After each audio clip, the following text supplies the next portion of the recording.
이번에는 산자분수령에 대한 설명을 드리겠습니다. 산자분수령은 저희들 홈페이지의 산행정보欄에 설명이 되어 있는 것을 제가 말로서 다시 설명을 해드리겠습니다. 아시면 정말 유용합니다. 모르시는 분들은 유용하다기보다는 거의 필수사항에 가깝습니다. 그 산자분수령이란 매산자, 스스로 자자, 나눌 분자, 물수자, 고기령자로 산이 스스로 물을 나누는 고개란 뜻입니다. 그런데 이것이 얼마나 이제 위대한 자연의 원리인가를 이제 제 나름대로 설명을 해보겠습니다. 이 원리를 알고 산행을 하시면은 여태까지 보지 못한 사실이 보입니다. 이 원리로 구름과 바람과 동물과 인간의 이동이 생기고 식물군이 형성되고 마을이 생기고 모든 경계가 존재한다는 사실을 이해할 수 있습니다. 아래는 산자분수령의 원리를 잘 표현한 그림입니다. 사진은 맘짱님의 블로그에서 발췌했습니다. 산자분수령이란 산이 스스로 물을 나누는 고개가 된다는 건데, 비가 여기 위에 하늘에서 온다고 치면 비가 이쪽 방향과 이쪽 방향으로 마르고에 따라 나뉜다는 이야기입니다. 물이 나뉘어갖고 이쪽으로 물이 흐른다는 이야기, 이쪽과 이쪽으로 물이 흘러내려갖고 이 합수점에 이렇게 된다는 이야기인데, 크게 확대를 하면은 아래와 같이 됩니다. 이 산줄기를 경계로 이 백두대간이 여기 있고 이 한남정맥이 이래 있다면, 오는 비가 하늘에서 온다면은 백두대간 요 위쪽으로 오는 건 좀 한강유역으로 빠지고 이쪽으로 오는 건 좀 낙동강유역으로 빠집니다. 그럼 보통 우리가 한강유역이니 낙동강유역이니 뭐 그렇게 말하는데, 그게 요 백두대간 요쪽과 한남정맥 이쪽에 물 유역을 갖고 한강유역이라고 합니다. 그리고 낙동강유역이란 말은 하늘에서 비가 내려가 이 산 기준으로 물이 떨어진 그 유역 전체를 낙동강유역이라고 합니다. 좀 더 상세한 설명을 드리자 하면은, 이제 백두대간 도치마을에 떨어지는 빗물의 절반은 낙동강으로, 절반은 섬진강으로 흘러나간다. 백두대간이 마을 가운데를 지나고 있기 때문이다. 근데 이 노치마을 같은 경우에는 비가 오면은 반틈은 일로, 반틈은 이쪽으로 떨어져갖고 섬진강으로 떨어지는 거죠. 그러면 섬진강 유역이 이렇게 되는 거죠. 섬진강 유역은 백두대간 이선과 호남정맥 이선을 따라갖고 이제 형성되는 겁니다. 그래서 모든 물은 이쪽으로 빠져나오는 거죠. 낙동강 유역의 모든 물은 부산 밑에 이리로 빠져나오는 것이고, 그래 아시다시피 이제 참으로 단순하고 간단합니다. 그런데 이 단순한 원리가 수많은 멋진 진리를 만들어냅니다. 원래 가장 단순한 것이 가장 강력하고 가장 멋진 진리를 만드는 법이죠. 예를 들어 수많은 진리 중에 하나가, 첫 번째가 물을 건너지 않고 A 지점에서 B 지점으로 이동하는 길은 오직 한 개밖에 존재하지 않는다는 사실인데, 세상 모든 포인트에서 즉 그림의 아래 투명선에서 보듯이 물을 건너지 않고 우리 집에서 금호강 건너의 집까지 가는 길은 하나밖에 없습니다.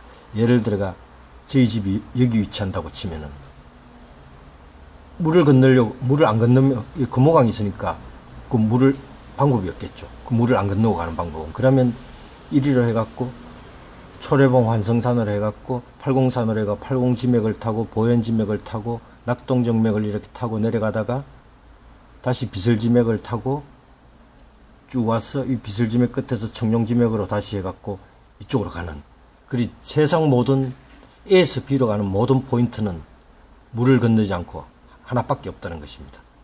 그럼 예를 들어 우리 집에서 지리산으로 가는 길을 또 해보겠습니다. 우리 집에서 지리산을 간다 하면 대구 여기서 출발해갖고 팔공지맥을 지나갖고 낙동정맥을 타고 저 위에 태백까지 올라갔다가 다시 백두대간을 타고 쭉 내려와서 구례까지 가서 이제 노고단 쪽으로 해갖고 지리산으로 가는, 다른 길이 있어도 물을 안 건너고 가는 길은 다른 길이 있을 수가 없습니다. 세상 모든 포인트에서 A에서 육지 안에서는 A에서 B로 가는 포인트는, 물을 안 건너고 가는 포인트는 길은 무조건 하나밖에 없습니다. 그럼 얘를 이제 정리를 하자면, 우리 집에서 백두산 정상을 가는 길도 하나고 우리 집에서 에베레스트 정상을 가는 길도 하나뿐이고, 이 원리에 의해서 백두대간이 만들어지고 한경표가 만들어집니다. 그럼 두 번째 또 제가 말씀을 드리면 비가 오는 원리입니다. 뭐 이제 개념적으로 설명이 되어 있는데, 구름이 산마루보다 높고 바람이 세면 산 반대편에 비가 오는 것이고, 구름이 산마루보다 낮으면 산 이쪽에 비가 오는 것입니다. 그러니 당연하게 산마루를 경계로 식물 군락에 경계선이 생기죠. 비가 많이 오는 지역, 안 오는 지역, 이런 식으로 되어서 추후 산행을 하다가, 그래 뭐 바람의 세기, 비의 양, 이런 걸로 인해서 식물 군락이 당연히 바뀔 수밖에 없습니다. 추후 산행을 하다 자세히 산세를, 이제 이 산자분순의 원리를 가지고 자세히 산세를 보면 이런 부분이 눈에 보이고, 뭐 예를 들어 잘못 위치한 뭐 무덤의 위치들도 눈에 보입니다. 그럼 수많은 게 있지만 세 번째로 제가 마칠 거라면, 세 번째 인류의 이동 경로를 추적할 수 있습니다. 약간 과장은 되어 있지만은 더 과장이라고 하면 또 확실히 더 맞다라고 볼 수 있겠네요. 예를 들어 우리 민족 이동 경로를 추적하면은 바이카로에서 출발해 갖고 높은 산과 높은 강을 쭉 피해 갖고 오면은 우리나라까지 오는 경로를 추정할 수 있습니다. 그리 당연하죠. 높은 산과 깊은 강이 있으면 피해가 그래가 우리 인류가 바이카로에서 우리까지 여기까지 오는 게 뭐 어떻게 보면 상식적으로 너무 단순합니다. 이 산자본선의 원칙으로 좀 상식적으로 너무 단순한 것들이 많습니다. 뭐 TV에 예를 들어 중국의 어느 지역에 우리 민족과 풍습이 같은 곳이 있어가 너무 신기하다고 했는데, 제가 세계 지도책을 갖다 놔놓고 비교를 해보니까 높은 산과 높은 강을 피하면 거의 당연하게 우리 민족의 이동 경로와 일치하고, 우리 민족 이동 경로에서 격가지로 나간 곳이 그곳입니다. 그렇게 당연하게 이제 그 사람들은 우리와 같은 풍습을 가질 수밖에 없는 것이죠. 정말로 뭐 이런 부분을 보면은 정말 신기합니다. 아주 단순하면서 신기하게 맞는 엄청난 진리가 결국 이제 지리와 문화와 역사 속에 전부 다 녹여져 있습니다. 아메리카 대륙과 아시아 대륙과 아메리카 대륙이 붙어 있었던 시절에 북아메리카로, 예전에는 그 아시아 대륙과 아메리카가 붙어 있습니다. 그래 그 시절에 북아메리카로 넘어간 항인종 인디언이 됨을 쉽게 추정할 수 있습니다. 그리 이 산자분수령의 원리로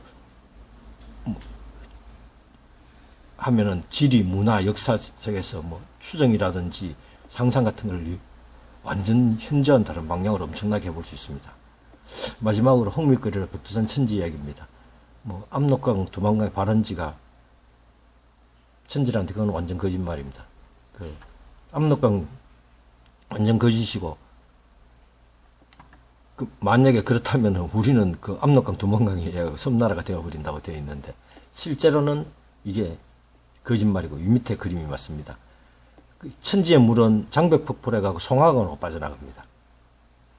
송화강으로 빠져나오고, 두만강은 또 어딘가서 백두산 밑에 어디서 발원해갖고 동쪽으로 빠져나가는데 요 사이를 이제 북간도로 갑니다.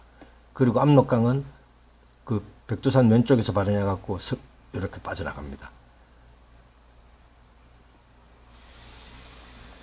그러니까 압록강, 두만강 발원지가 백두산이라는 말은 완전 거짓말입니다. 천지가 발원지라는 건 말은 거짓말이고, 백두산의 어느 부분에서 출발을 하는 게 되겠습니다. 아래는 산자분수령에 의하여 백두산에서 에베레스트까지의 길입니다. 이게 제가 쉬어가면서 한 달 정도 좀 작업을 해갖고 이 루트를 찾아내었는데, 구글 위성지도상에서 확대를 해가 따라가 보면 신기한 장소가 많고 아주 가슴이 벅찹니다. 제 마지막 꿈은 백두산에서 에베레스트까지 가보는 것입니다. 같이 가보는 건 어떨까요? 이것으로 마치도록 하겠습니다.